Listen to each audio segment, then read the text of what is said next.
ははオットチッタ。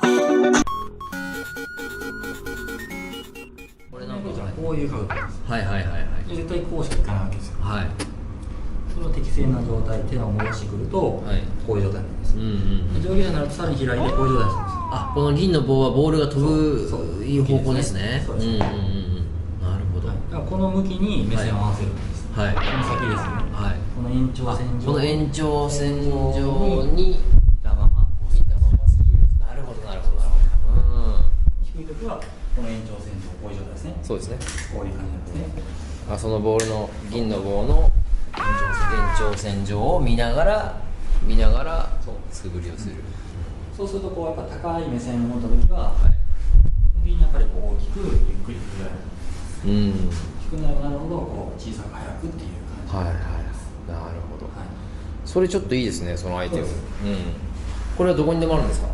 これは別にどこにでもないですけど、T とかさしていただいても分かりやすい。ああ、そうかそうかそうか、T でもいいですね。何でもいいと思います。ああ、ちょっとこれつけて素振りのイメージ練習みたいなのもあり。全然ありですね。はい。高く飛んだら飛んだほど転がりにくいですか？転がりにくいです。落ちてから転がる割合が全然減ってきます。なんか今までのアプローチとかだとなんかピョーンといいところ行ったのにその後転がりすぎていっちゃってみたいな。こう上がる度合いが1で転がる度合いが9ぐらい。そうなんですよ。それがもう本当反対に近いぐらいになってきますから。高く飛ばせば飛ばすほどちゃんと止まる。でもそれだけ飛ばさないといけないんで、そこはやっぱりこう練習量が必要なんですよ。スピンがかかって止まるような感じですか？そうです。バックスピン量が増えていく。バックスピンが増えるからボールが上に上がるんです。落ちた後も転がらないんです。よくある練習としては、バックスイングを取らずに打つ練習ですね。バックスイング取らずに。バックスイングを取らずにこのまま。今失敗しましたけど。バックスイング、そのままグイッとボールをすくい上げて。なるほどなるほど。これいいですね。これはでもねちょっと難しいんですよ。難しいですか？いろいろちょっと条件が揃わないと難しいんで、あとはこう片手一本の場合は片手一本の練習。大きく大きくゆっくり振る練習みたいなことですかね。右手一本で。いや素晴らしい。やってると両手でやった時に少し簡単になりますので、右手一本でやってみたりとか、左手一本はちょっとアプローチの場合は少し難しいですけど、小さなアプローチですね。右手一本でやる練習がいいかもしれませんね。わかりました。左の肘を押さえて、右手一本で。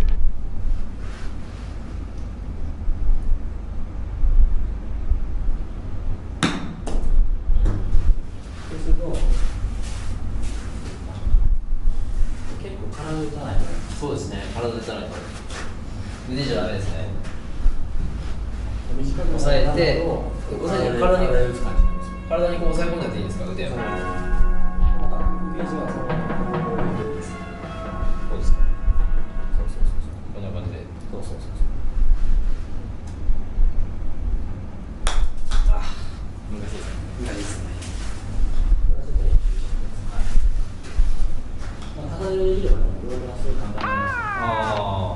片手でできれば両手がすごく簡単に。確かに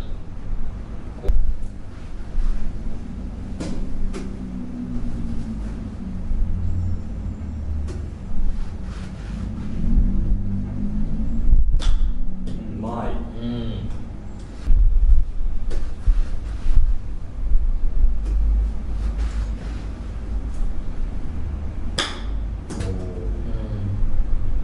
本当にこうシャクッとこうすくい上げるような感じで打つってことですかね。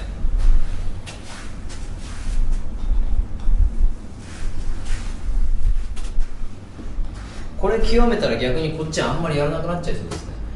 この辺にボールがあった時、例えばこの辺ですね。やったら転がしたら。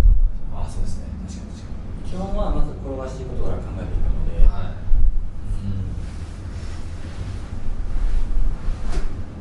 出番が少ないかもしれないけどあった方がいい武器ですね。正直一番使います。一番使える。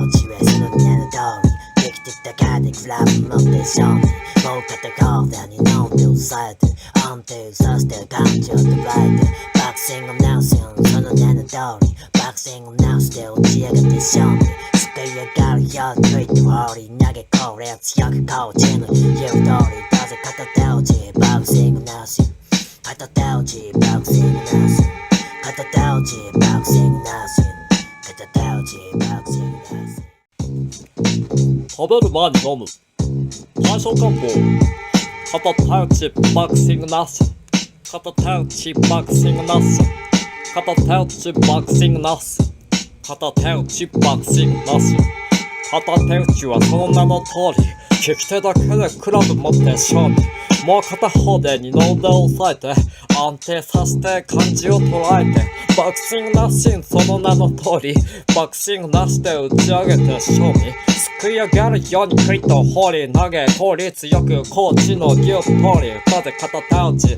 バックスイングなし片手打ちバックスイングなし片手打ちバックスイングなし片手打ちバックスイングなしホタル順平よちょっと俺の話聞いてくれ順平キツネがいるルルルルルルルルル